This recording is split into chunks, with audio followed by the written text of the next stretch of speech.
Hey paisanos, it's Half-Baked Dragon here. Killing Floor 3 Beta TM is a survival horror Call of Duty Apex Legends shooter where you play as copyright-free Apex COD characters with a tiny bit of imagination sprinkled in. In Killing Floor 3 Beta TM, you'll survive hordes of creatures that are totally not copies of the thing by doing the opposite of what previous Killing Floor entries have been all about. You'll bunny hop, wall jump, zip line, and modern shooter slide all over the place to style on these new and improved Zeds. Let me change my previous statement of survive because KF3 Beta TM isn't a survival horror. As stated by the game's page, it's actually an action shooter. My mistake.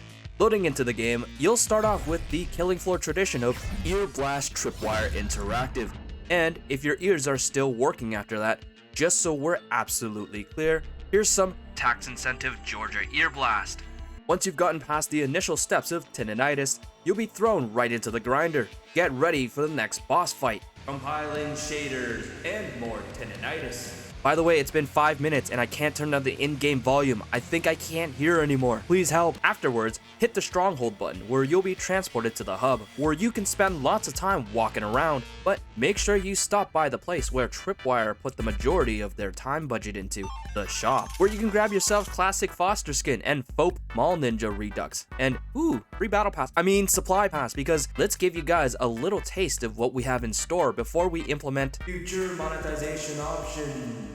You'll have a wide selection of characters to choose from in your totally ragtag team of Temu sponsored mercenaries. Foster, one of the most iconic Killing Floor characters, but don't be mistaken, he's not the original Foster. He's a clone, but for the low price of not yet revealed monetization option, he could be the classic Foster you've always wanted. Devlin, who, as my friend puts it, is the firebug who is a yapper and a zoomer. You know, always has something to say about buffalo wings or macchiatas. Somehow went from working on Michael Bay films to designing bombs for the military. It worked.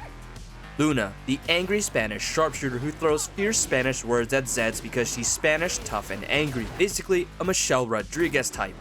Dodge this, motherfucker. Imram, the engineer. Basically, guy likes things well designed like an engineer because he's an engineer. Get it?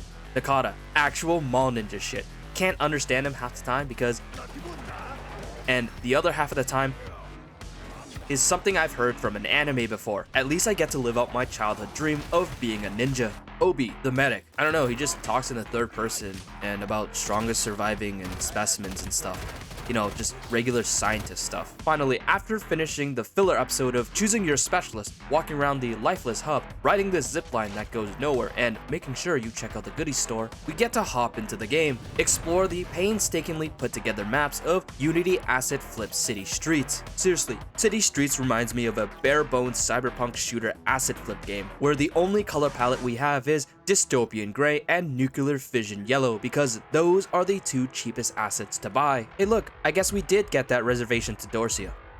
Nice. But also check out the other maps like generic zombie apocalypse military base that's fallen to the Zeds, and Horzine Factory, the only map in the beta that slightly resembles something from old Killing Floor 2. The Zeds of 2091 have gone through a lot of push-ups, sit-ups, and plenty of juice, and they've got new knacks to tickle you to death. Clots insists, the numerous trash of the game. Easy to hit, easy to kill, and easy to paint the entire map red with the oxygenated blood that occupies about 10% of the human body. And they love attaching themselves to you for that quick time event that's totally not Doom's glory kill mechanic. Floats that have been hitting the gym hard, so they can run up to you and hit you with the peak male athletic form, and the Who Wants Clam Chowder emetophilia attack. Husks that have equipped themselves with an exosuit that lets them fly into the sky and hit you with the aimbot Sirens that started wearing neck rings to give them maximum neck height for optimal audio-visual disruption. Skrakes that continuously hit the Liver King diet to get even more top-heavy, and also equip themselves with a long-range grapple hook that has more range than Marth's melee grab. I absolutely love it when 3 people are literally within sniffing range of the Skrake's ass cheeks, and when I decide to shoot him with 3 tiny bullets, it causes him to roid rage and pull me halfway across the map just so he can slap me for annoying him. And the Flesh Pound, the synthol injecting paleo diet man-child that gets extremely mad at you for even looking in their general direction, and loves pulling out the chains and whips because it excites him. I'll be honest, I kinda feel like my mans has gotten smaller than his previous iterations. Words that no ego-driven Instagram lifter wants to hear. But I'm here to speak truth to the guy, that his 5x30 5-minute per day routine is not doing him any favors. Alright, jokes aside, it's time for me to get a bit serious. If it hasn't been clear already, let me make it crystal clear. Killing Floor 3 Beta TM isn't a Killing Floor game. Everything is sterile, safe. There's no grime or grunge. The blood and gore feel more like someone just spilled red paint over everything and called it a day. As one of my friends puts it, you can't even tell if it's blood anymore because literally everything is painted in blood. Visuals aside, modern shooter mechanics slid their way into Killing Floor 3 Beta TM. Things like ketamine-addled slides and hardcore parkour wall runs are added in instead of deliberate movements where panic running into a corner is almost a death sentence in earlier titles, especially on harder difficulties. Now, it just feels like if you're in trouble, just slap some bunny hops and shin-shattering COD slides up and down some stairs and it's almost like you were never in trouble to begin with. I ran into a corner on hard mode while being chased by a Scrake and Flesh Pound, and instead of getting hard punished by having my flesh pounded, I just pulled a COD 360 shin sweeper twice and got away pretty much scot-free. Weapons are pretty generic and just lack a lot of oomph. The only few weapons I felt were pretty satisfying were the Dragon's Breath shotgun with double blast, the slicey dicey blades, and the Mall Ninja Go random bullshit throwing weapons. But other than that, the majority of other weapons just didn't leave a major lasting impact. That being said, I know it's a beta TM, and they're probably hiding more weapons.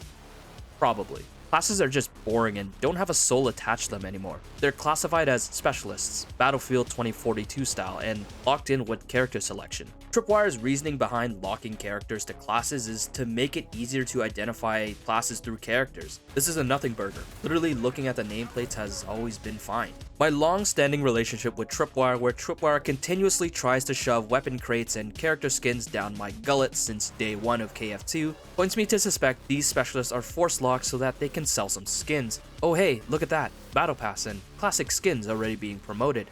Never changed, Tripwire. In KF2, Commando, Firebug, and SWAT were 3 different flavors of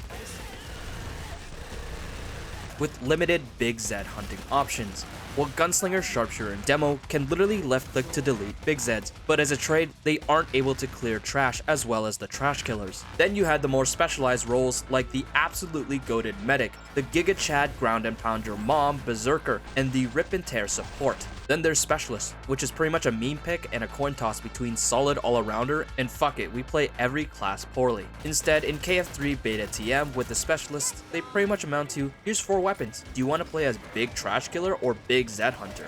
Commando doesn't really feel like a commando. I don't know what its purpose is in this game. It used to be a dedicated trash killer and Z time extender, but I don't feel like it does anything good that the other classes can't do better. Looking through the planned skill tree, it seems like Tripwire wants to make the commando some sort of ranged tank that applies status effects and keeps the enemy at bay. It feels like they wanted commando to be a SWAT, but also utilize syringes to take a dose of speed and also have extra damage stacks. It's like it wants to be a big damage dealer, but also a tank, but also a rapid fire trash killer, but also a hold the line type of fella. It just feels like there's a weird disjoint in the class and it doesn't have a main focus. At the least, the weapons feel decent since they're ballistics, but then again, the weapons just lack oomph. Firebug isn't a firebug. It's just a class that happens to have weapons that fire incendiary bullets. It just feels like I'm shooting at Zeds and they just so happen to poof on fire the moment my bullets hit them, and fire magically spawns around the Zeds.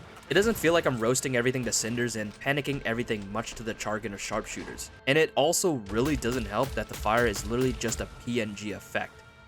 Killing Floor 3 Beta TM, by the way. The incinerator is supposed to be this game's flamethrower, but it feels more like I'm just shoving a hairdryer into someone's face on max setting. And the Dragon's Breath shotgun and SMG are more like SWAT and support weapons rather than the classic Mac 10 and Dragon's Breath shotty in KF1 and 2 that spray fire everywhere with each shot. Engineer is this weird mix between support and demo where Tripwire said, hey, these 2 classes are big Zed hunters, so we should just Apple pen them together, right?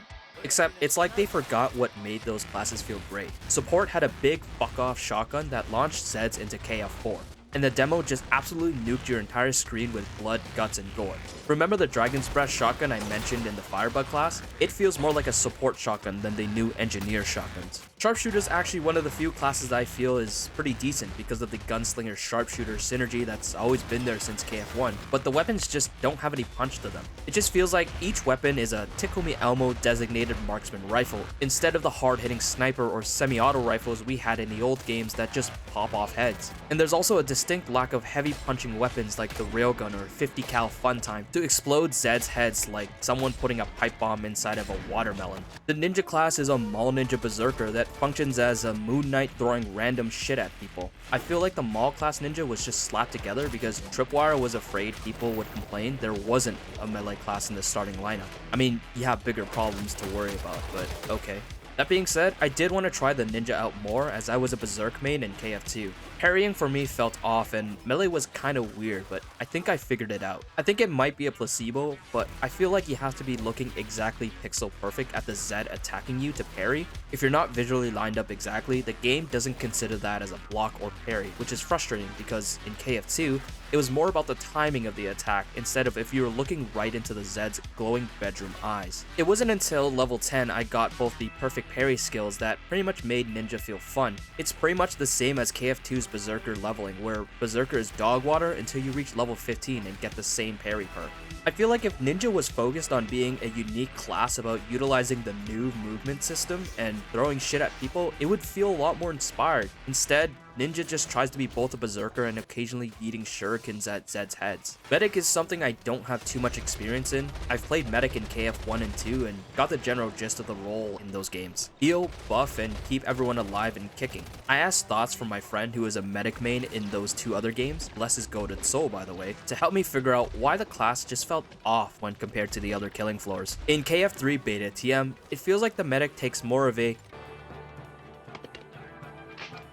私は治す方の人間なんだが and drop syringe bags everywhere healer. It just doesn't feel like a medic is a medic anymore. Sure, you still have the ability to shoot people with your rinky-dinky health darts that are semi-useful, but they just aren't as good as the limited press Q to heal all damage syringes that everyone has until I guess you level up the medic skill tree, which provides better healing. I think Tripwire was trying to go for this style of play where everyone has limited heals to prioritize the medic, but I think in their own brilliance, they cause the opposite effect where even though the medic's ulti is pretty great and syringes auto-follow players, I feel like using my own syringe is just better because of the big healy wheelie it gives and the almost unlimited syringes you can get from buying it at a trader or getting it from mass spamming medkits. It honestly feels like Tripwire wanted Medic to be more of a battlefield buffer like Apex Legends support character, rather than the Medic we know, rapidly keeping everyone's health topped up and good to go. On the topic of triage, I don't think the Resi-Wesi mechanic ripped right from Apex really belongs in Killing Floor. It kind of feels like less of a punishment for messing up, but I do find it fun to walk up and press E to revive, and poof! All the mangled bones and torn flesh from your teammate is rescinded and they're able to cod slide out of the bang bus to stick a syringe in their forearm. Zed time has been changed from classic Killing Floor's random matrix action moment to build up a kill bar with every player taking a hit of amphetamines once Zed times triggers. I feel like it's a step backwards and the antithesis to what Zed time originally was. Zed time used to be a random celebration of gore, violence, and obliteration, with commandos blessedly extending your show to an encore. Now, instead, it's turned into a simulation of what a cat feels when it has murder zoomies and wants to slap every toy and furniture around the house. I understand the kill bar is meant for a more tactical use of Zed time, but I feel like the whole Zed time was born from the rule of cool, and now it just doesn't feel cool or organic anymore. It's just a thing that happens and either you get hard murder zoomies or a get out of jail free card. If you stayed this long in a video, here are some positives, but not much. Normal difficulty is brain dead gaming, so my friend and I tried hard and hell on earth to see how it plays. The game and its mechanics are actually decently fun with friends and on a harder difficulty. It feels like the game was intentionally designed with COD movements in mind, and on the harder difficulties, the new mechanics do get a chance to shine. The movement is nice for maneuvering and kiting Zeds on harder difficulty. Even if they still do a weird sprint towards you, then kindly walk towards you respectfully. Some classes feel pretty fun to play. Sharpshooter and Ninja have been enjoyable. Ninja especially when I got the parrying perk and stun coating on all my weapons. Ultimate moves are pretty wacky but pretty useful. Sharpshooter's Yondu arrow, and Commando's screen gore drone generally delete a lot of things on the screen. The Medic's domain expansion is a pretty cool way to give break to the hold shift to run and get a group heal off. And the Engineer carries around a boombox.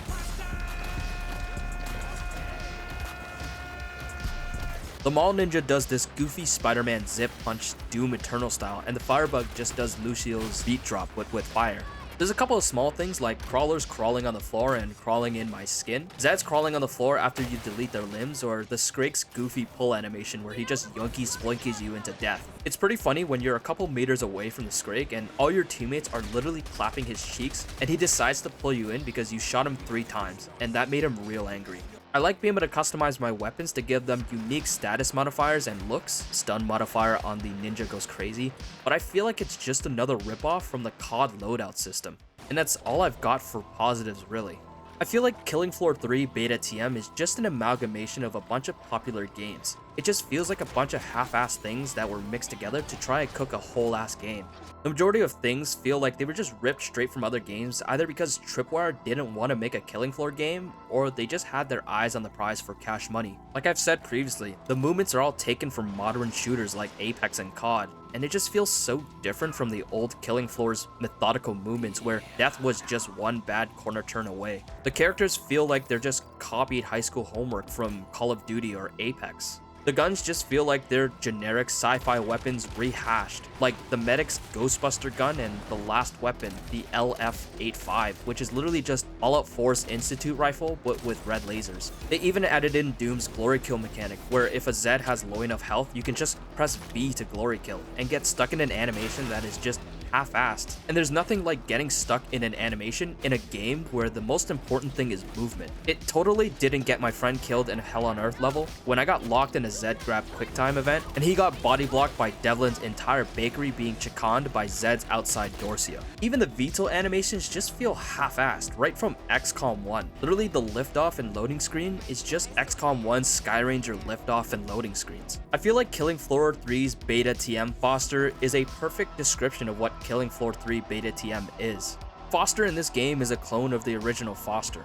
Horzine got tired of Foster's old "Stand still or I'll stick it where the sun don't bloody shine," declaring each clone to be defective and scrapped for rework, to which the Foster clone escaped. I feel like Killing Floor 3 Beta TM is just an abstraction of the original Killing Floor 1 and 2. It's a clone with the KF name on it, with attempts made to add old things just because it's KF. But like Foster, Tripwire wants Killing Floor 3 Beta TM to not be Killing Floor. From modern knee-breaking slides, Apex Legends gear and UI, and Doom glory kills, it's a modern shooter with decently fun mechanics, but it's simply not Killing Floor.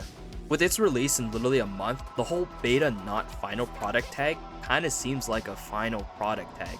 The only things I can see Tripwire fixing are just the bugs. Entire reworks, if planned, just aren't feasible within a month. I don't want to say that this is the Killing Floor 3 product we get because it's advertised as Beta TM, but if they decide the chicken is done cooking, then this is what we get. Just another soulless AAA game looking to ride the coattails of other soulless AAA studios. That's it for this video about Killing Floor 3 Beta TM Extravaganza. I'm not really looking forward to Killing Floor 3. It's decently fun, but it's just not Killing Floor. I do really hope that this video ages like spilled milk and Killing Floor 3 can turn into something that can actually be considered a legitimate Killing Floor sequel. But as always, thank you so much for watching. I do hope you very much enjoyed the video. As always, more to come in the upcoming weeks. Take care for now, paisanos.